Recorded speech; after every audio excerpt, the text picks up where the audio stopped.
नीति कहाँ जा रही है? नीति बेटा आज शादी है, इस वक्त बाहर क्यों जा रही है? मम्मी पापा मैं थोड़ी देर में आ जाऊंगी, मुझे अर्जेंटली कहीं जाना है।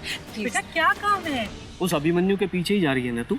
हाँ, आज शादी है बेटा तेरी, घर में इतना सारा काम पड़ा हुआ है, ऊपर से तूने व्रत रखा हुआ है और इन सब के बीच में तुझे धूप में उसके पीछे जाना है। हाँ? बेटा थोड़ी देर में मेहमान भी आने लगेंगे। तू कहीं नहीं जाएगी, चल अंदर। पापा प्लीज समझने की कोशिश कीजिए, अभिमन्यु की जिंदगी का सवाल है, मुझे जाना होगा। प्लीज पापा, प्लीज प्लीज।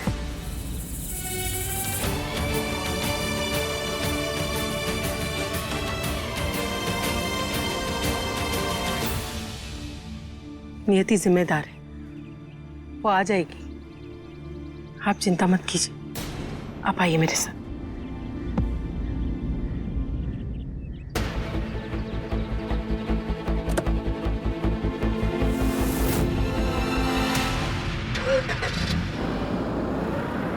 अभिमन्यु कार में, इसकी बाइक का है और ये हर रोज फंक्शन छोड़कर जा कहाँ रहा है? भैया उस गाड़ी का पीछा करो।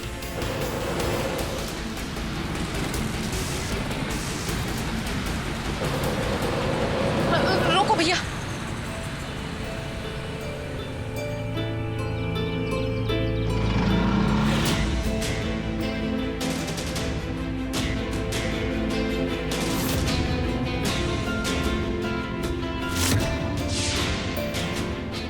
अभिमन्यु यहाँ?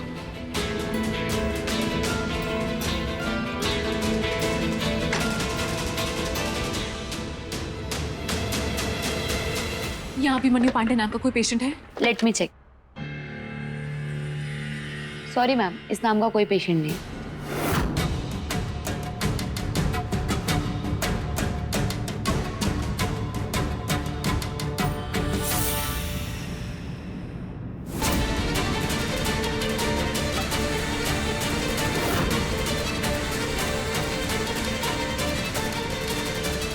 सारा यहाँ?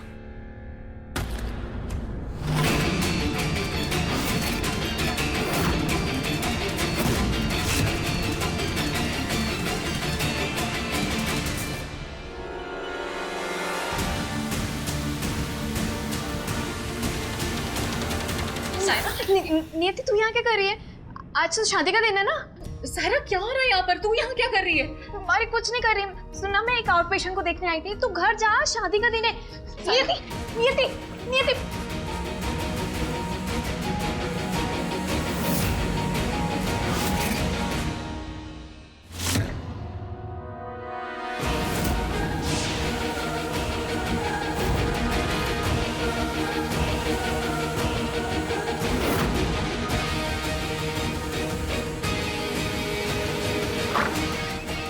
Stop it!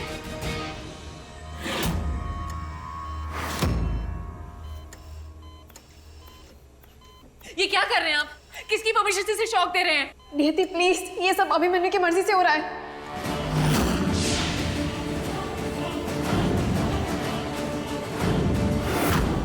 देखो डॉक्टर आनंद, मुझे शॉक ट्रीटमेंट है, मुझे नहीं कराना, प्लीज हाथ खोलो मेरे, प्लीज। पिछले 3 दिनों से अभिमन्यु रोज एक शॉक थेरेपी ले रहा है। आज उसका ये 3rd सेशन था।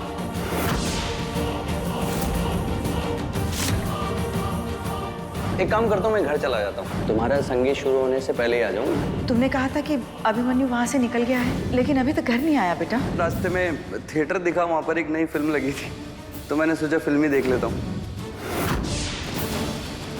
मैं एकदम ठीक हूँ माँ, मैं तो अगले 3 दिनों तक भी ठीक ही रहूंगा।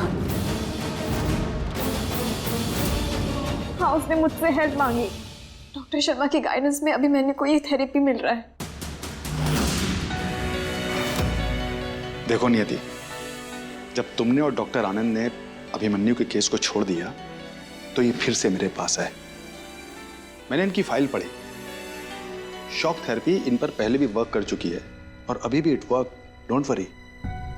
उसे 3 दिन से एक भी अटैक नहीं आया नियति।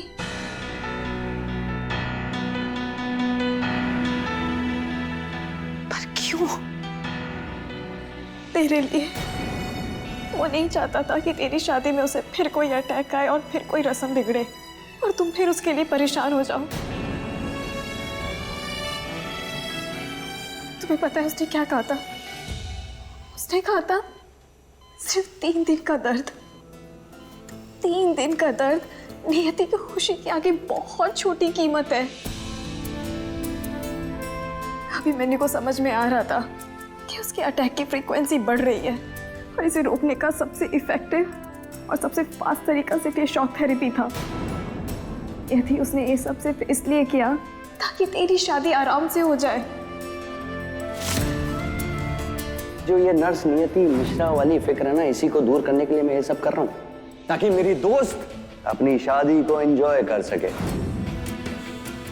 मोहब्बत तो सब करते हैं, लेकिन इतनी शिद्दत से मोहब्बत सिर्फ अभिमन्यु कर सकता है। इतनी तकलीफ सहने से तो अच्छा है कि वो मेरी शादी में ही नहीं आता, दूर रहता मुझसे। तुम्हें क्या लगता है क्या ये बात मैंने अभिमन्यु से नहीं कही? वो जानता था कि उसके दूर रहने से तुम्हारी उसके लिए फिक्र दूर नहीं होती ना। वो तो चाहता था नियति कि तुम अपनी लाइफ की नई शुरुआत बिना अभिमन्यु के करो। वो तुम्हारे ख्याल में भी नहीं रहना चाहता था। शायद इसे ही सच्चा प्यार कहते हैं।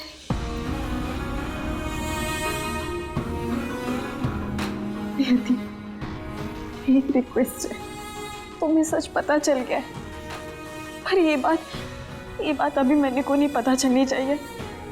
वो ये दर्द बर्दाश्त तो कर गया, पर ये तकलीफ नहीं बर्दाश्त कर पाएगा कि तुम्हें सब पता है और तुम्हें इसके लिए बुरा फील हो रहा है। प्लीज नियति, उसे नहीं पता चलना चाहिए। वो पहले ही तुम्हें हार चुका है। कम से कम उसे ये तो मत छीनो।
दिनकर, दीदी आराम से आराम से दीदी। जीजा जी कहाँ है? पहले ये बताओ तुम ठीक हो? मैं बिल्कुल ठीक हूँ। तुमसे बहुत जरूरी बात करनी है दिनकर। दीदी सबसे पहले मेरा जीजा जी से बात करना बहुत जरूरी है। दिनकर, जीजा जी कहाँ है? दिनकर तुम्हारे आगे हाथ जोड़ती हूँ, अपने जीजाजी को ये नियति का सच मत बताना। पर क्यों? क्यों ना बताओ? मुझे ये समझ नहीं आ रहा दीदी कि आप ये सच क्यों छुपा रही हैं। नियति अभिमन्यु का ठीक होने की उम्मीद है। नियति अभिमन्यु की पत्नी है दीदी। इतने सालों से हम सब उसे ढूंढ रहे थे ताकि उन दोनों का गौना करा दे। पर देखिए ना, उन दोनों की किस्मत अपने आप उन दोनों को मिलवा दी।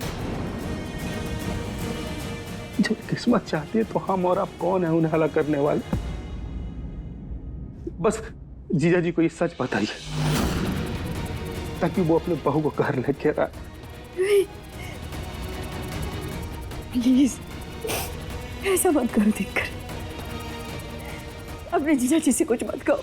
नहीं दीदी, मैं जीजा जी को बता दूंगा।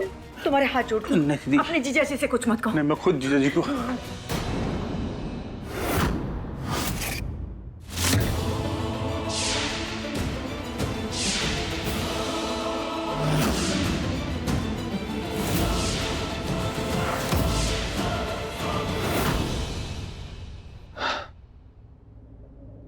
वो नियति,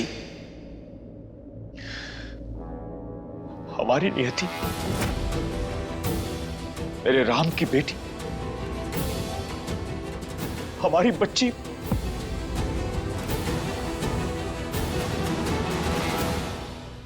मेरी बहू।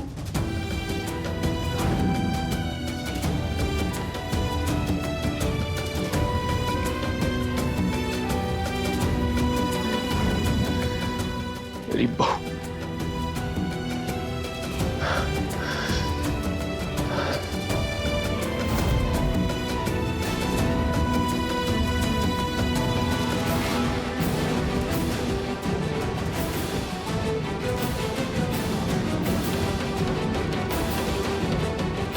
मनोरमा जी,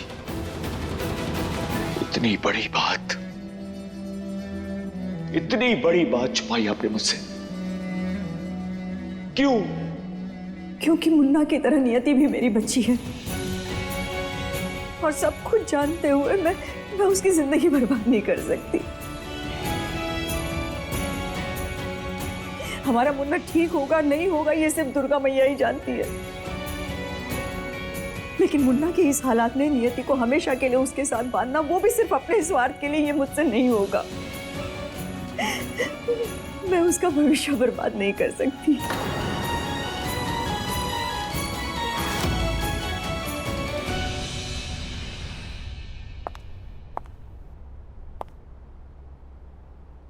ठीक हो तुम? पता नहीं।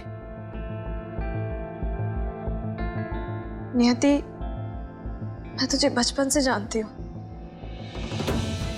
तुम तो दूसरों की फीलिंग्स यूं पढ़ लेती हो, इसलिए तो इतनी अच्छी नर्स हो। तो क्या तुम्हें कभी अभिमन्यु के प्यार का या उसकी फीलिंग्स का एहसास नहीं हुआ? मैं ये तो नहीं जानती कि तुम अभिमन्यु के लिए क्या फील करती हो, उससे प्यार करती भी हो या नहीं। तो एक बात बताओ, ये सब जानने के बाद क्या तुम डॉक्टर आनंद से शादी कर पाओगी? क्या तुम अभिमन्यु को भूल पाओगी?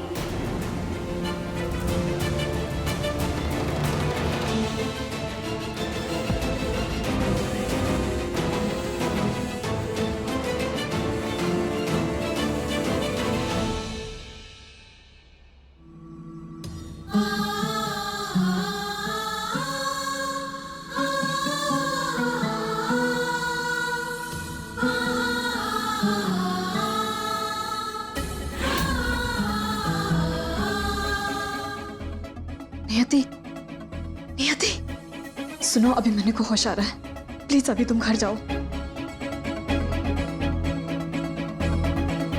आज वैसे ही आखिरी दिन है, अभिमन्यु तुम्हारे साथ का। कल तो वैसे ही तुम डॉक्टर आनंद की हो जाओगी और फिर हमेशा के लिए अभिमन्यु तुम्हारी लाइफ से चला जाएगा।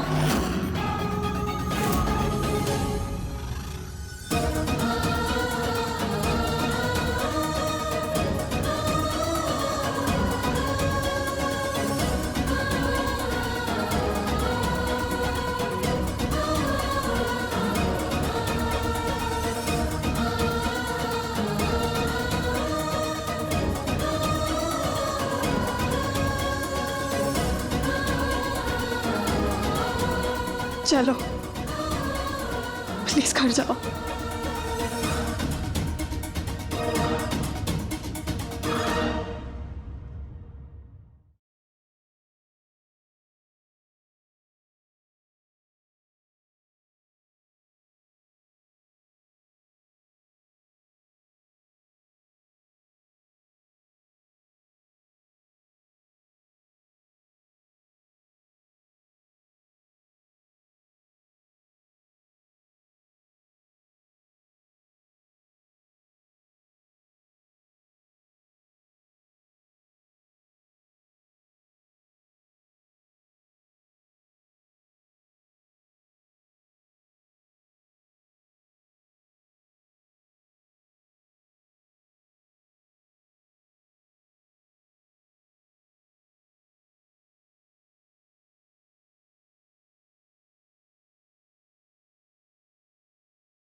कोई भविष्य बर्बाद नहीं होगा मनोरमा जी, बल्कि नियति का साथ पाकर हमारा अभिमन्यु ठीक हो जाएगा।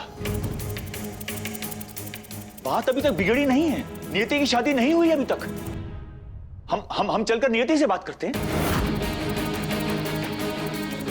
और आप देखिएगा राम हमें देखते ही ये शादी खुद ही कैंसिल कर देगा। दिनकर चलो हम अभी चलते हैं।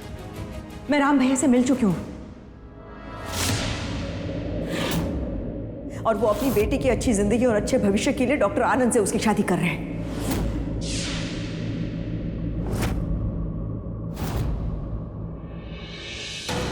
क्या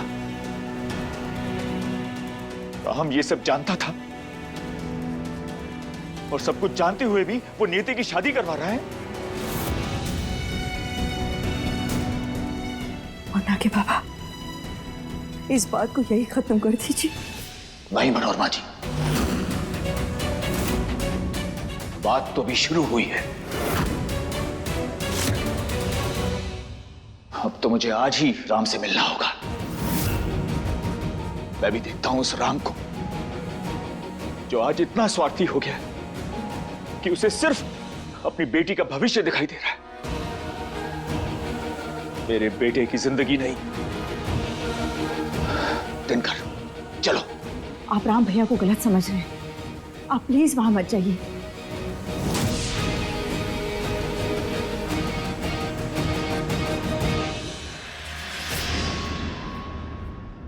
बस मनोरमा जी, बहुत रोक लिया आपने मुझे और बहुत सुन ली मैंने आपकी, लेकिन आज नहीं।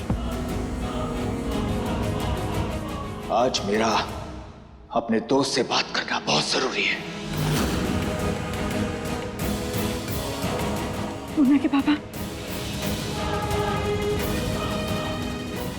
दिनकर,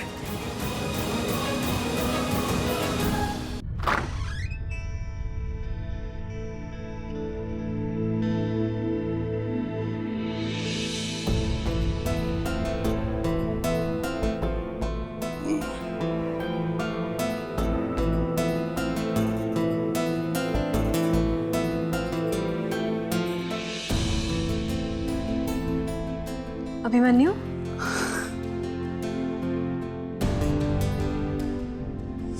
सायरा,